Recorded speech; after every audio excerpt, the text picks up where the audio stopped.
In today's video, I will tell 3 scary stories. Story 1. This story began on an ordinary evening.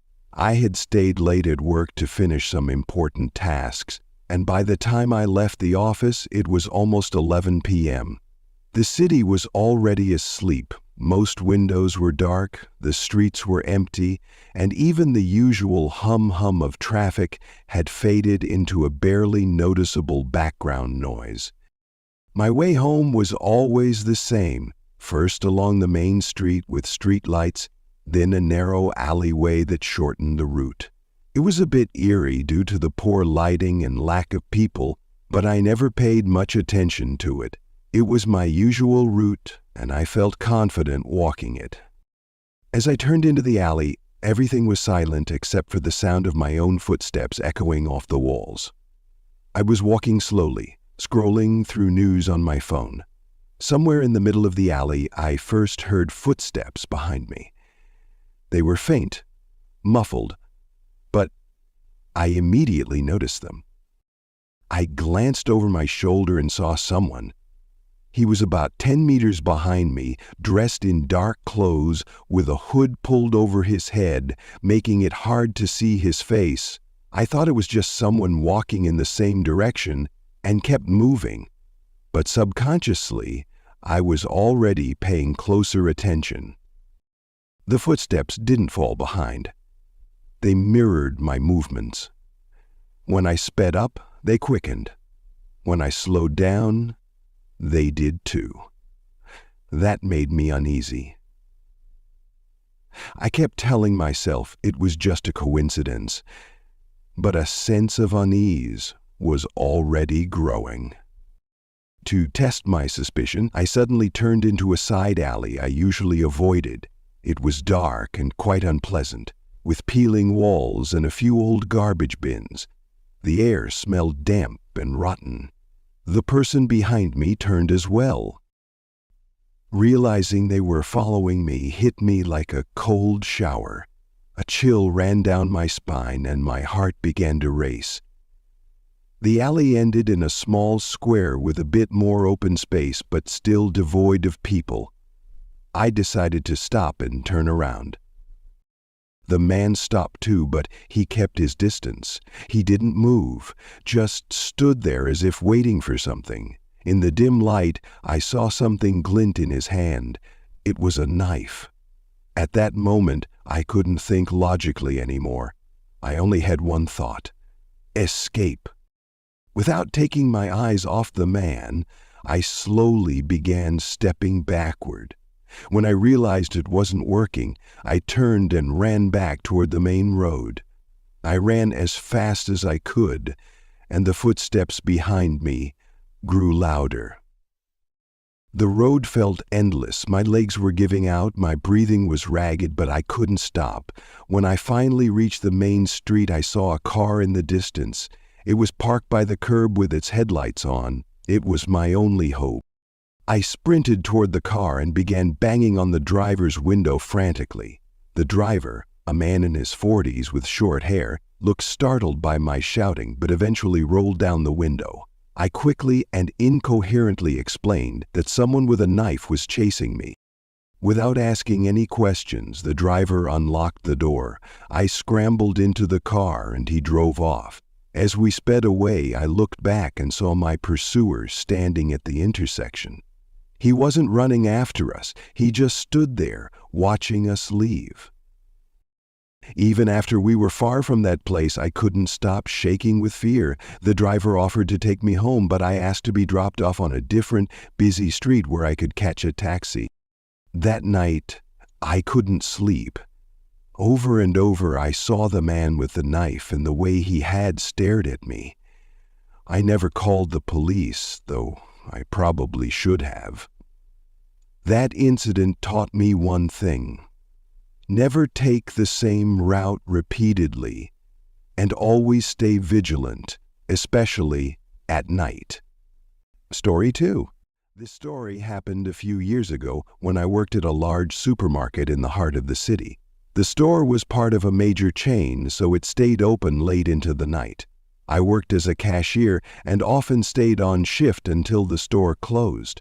My shift usually ended late at night after all the customers had gone home, leaving the store an empty space lit by faint lights, with only a few employees finishing up their tasks. It was a routine shift. In the evening, when there were hardly any customers left, I began tidying up my workspace at the register. The counter was clean, and I was counting cash, preparing the register for closure. The store had automatic doors, and once the last customer left, the employees could calmly wrap up their work, close the register, tally the receipts, and head home. But this time, something went wrong. That evening seemed no different from any other. I reached the point where I just needed to shut down the register. Most of the staff had already gone home, leaving only me and a few others who were cleaning or organizing inventory. But just as I approached the register to close it, something strange happened. The entire store was silent. I couldn't even hear the usual hum of the refrigeration units that always worked in the back office. I stopped for a moment, listening to this odd silence that filled the space. Suddenly, I heard a faint, barely audible sound, like heavy breathing coming from behind a door. The sound was very weak, but unmistakably there. It was so strange that I froze on the spot. I was used to the noise of machines, customers, and the general buzz of the supermarket, but this sound was entirely different. I assumed it might be a malfunction in the air conditioning, or maybe one of the security guards checking the store. But why was it so quiet, and why didn't it sound like a routine inspection? I shuddered but tried not to panic and returned to my tasks.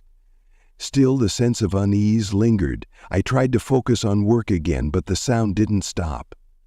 Eventually, I realized it wasn't just my imagination. It was something real. I raised my head and listened again. Now the sound was clearer, and it seemed to be getting closer, as if someone was quietly moving behind me. That's when the panic set in. At first, I thought it was just one of my colleagues, but by then I was almost certain everyone else had already gone home.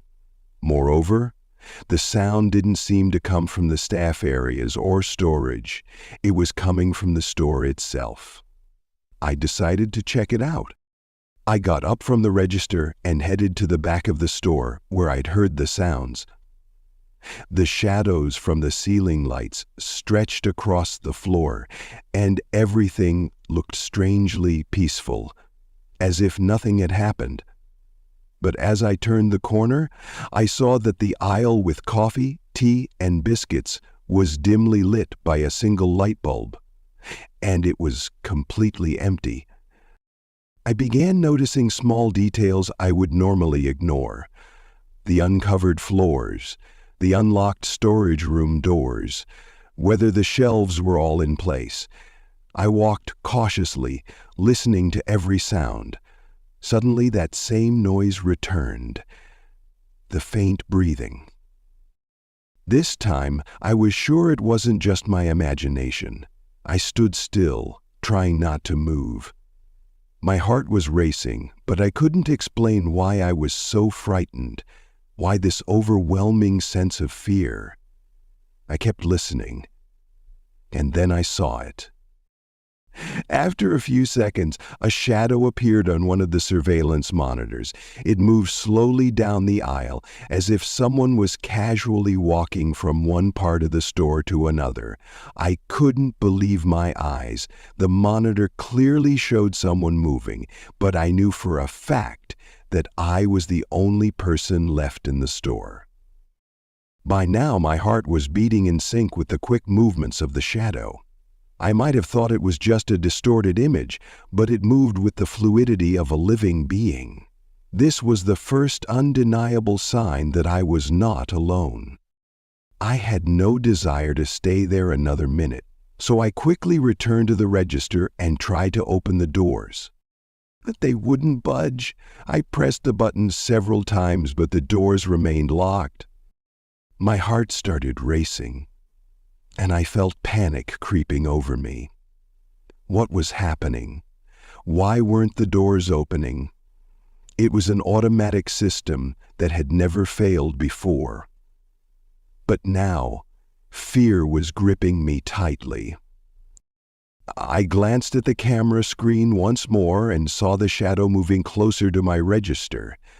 It stood still, as if watching me, but it didn't move further. It was as though this figure, this presence, was something beyond my comprehension. Panic peaked. I ran toward the back exit. It was locked, and my phone had no signal. It felt like a scene straight out of a nightmare. I was certain that someone or something was behind me. Just as I was trying to force my way out, the front doors suddenly opened by themselves. Standing there was the security guard, returning to his post after inspecting another store. He asked me why I looked so nervous, but I couldn't give him an answer. I didn't want anyone thinking I was just being overly anxious. The next day, when I returned to work, I asked my colleagues if they'd ever experienced anything unusual. They just laughed and said it was probably exhaustion. However, one of my coworkers admitted that a few days earlier he thought he'd heard strange noises late at night during his shift, but he too dismissed it as his imagination. Still, the questions haunted me. Who or what was in the store that night? Why did I hear those eerie sounds and see that shadow on the screen? I still don't have answers, and every time I pass that store, my heart races. I could no longer work late-night shifts. All these questions remain unanswered. Story 3. A few months ago, I decided to go to my countryside house to escape the hustle and bustle of the city. I was craving peace and quiet, so I left everything behind and went alone. Normally, I don't like being by myself, but sometimes such solitary retreats are necessary to reset. The road to the house was familiar, through a few villages and a forest trail. I had been there many times and felt comfortable making the trip. The weather was perfect, a clear sky, the sun shining, but dusk was already setting in by the time I arrived. I unloaded the car, brought my things into the house, and decided to take a walk around the area to enjoy nature instead of staying indoors. I loved walking in the forest, so I followed a familiar path that led through dense woods. It was a very quiet evening, and I didn't expect that this walk would bring me such terror. As I walked through the forest, I listened to the birds and the crunch of leaves under my feet. Everything seemed normal, even peaceful, and I could feel my mind relaxing after the city noise. But the farther I went, the eerier it became. This forest was usually alive with the sounds of nature, but now it was oddly silent, as if something uncertain hung in the air. As I turned a corner on the path, I suddenly heard footsteps. At first I paid no attention, thinking it was just the usual sounds of the forest, or a wild animal.